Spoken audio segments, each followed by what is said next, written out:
This video is only for information purpose. ये video investment advice बिल्कुल नहीं है। तो मारुति सुजुकी ने क्वार्टर 1 फाइनेंशियल ईयर 2027 के अपने नतीजे पेश किए। अप्रैल से जून 2026 वाली जो तिमाही थी वहाँ के इन्होंने नतीजे पेश किए, तो इनका पूरा विश्लेषण कर लेते हैं। तो देखो यहाँ पर क्वार्टर 1 फाइनेंशियल ईयर 2027 के जो इनके आंकड़े आए हैं, साथ ही साथ कंपेयर भी करेंगे 2026 क्वार्टर 1 से। तो यहाँ पे स्टैंड अलोन जो नतीजे आए हैं, तो इनका जो रेवेन्यू था क्वार्टर 1 फाइनेंशियल ईयर 2027 में वो 52,455 करोड़ का था। ईयर ऑन ईयर बेसिस पे 36.6% की यहाँ पर बढ़ोतरी हुई है इनके रेवेन्यू में। नेट प्रॉफिट की बात करें तो इनका net profit quarter 1 financial year 2027 में 3,352 करोड़ का रहा।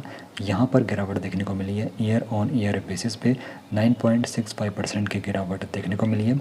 इबिटा मार्जिन जो है 8.22% रहा, और यहाँ पर भी ईयर ऑन ईयर बेसिस पे 218 बीपीएस पॉइंट का यहाँ पर नेगेटिव रहा है।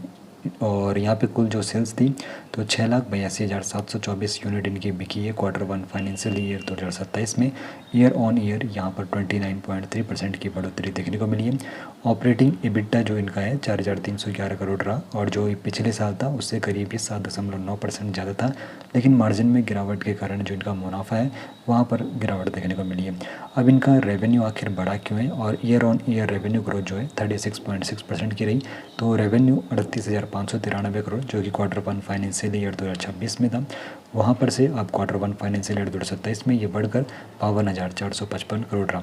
तो इसके पीछे के जो मुख्य कारण है, जिसमें एवरेज रियलाइजेशन में करीब 3% का सुधार देखने को मिला है, और इनकी जो यूनिट बिकी है 6,82,724 यूनिट्स इनकी ईयर ऑन ईयर बेसिस पे 29.3% ये ज़्यादा रही है।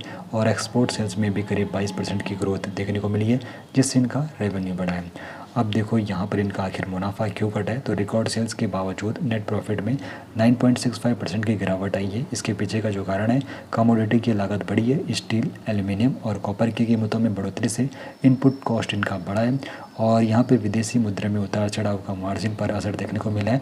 ऑपरेटिंग और प्रमोशनल खर्च बढ़ने से मार्जिन इनका घटा है, और EBITDA margin 10.4% quarter 1 financial year 2026 से घटकर 8.22% क्वार्टर 1 फाइनेंशियल ईयर 2027 में, यानी कि 218 बेसिस पॉइंट की गिरावट देखने को मिली है।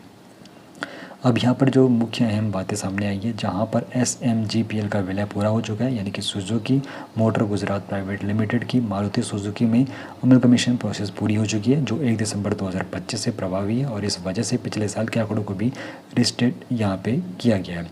अब 561 करोड़ का जो ग्रीन कैपेक्स है, बोर्ड ने 4 यहाँ पे कंप्रेस्ड बायोगैस प्रोजेक्ट के पहले फेज़ के लिए 561 करोड़ के कैपिटल एक्सपेंडिचर को मंजूरी दी है। कंपनी की क्लीन एनर्जी रणनीति का ये हिस्सा रहा है।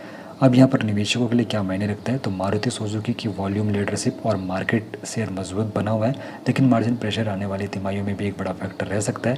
स्टॉक की आगे की चाल इस बात पर निर्भर करेगी कि कंपनी प्राइसिंग एक्शन और कॉस्ट ऑप्टिमाइजेशन के जरिए मार्जिन को कैसे संभालती है। Management commentary, festive demand, export, pricing और EV स्ट्रेटेजी पर निवेशकों के लिए अगला बड़ा ट्रिगर ये हो सकता है। बाकी आपको बता दो, ये वीडियो सिर्फ इन्फॉर्मेशन के पर्पज़ के लिए, निवेश से पहले फाइनेंशियल एडवाइजर से ही एडवाइस लेनी चाहिए और बिना रिसर्च के निवेश नहीं करना चाहिए।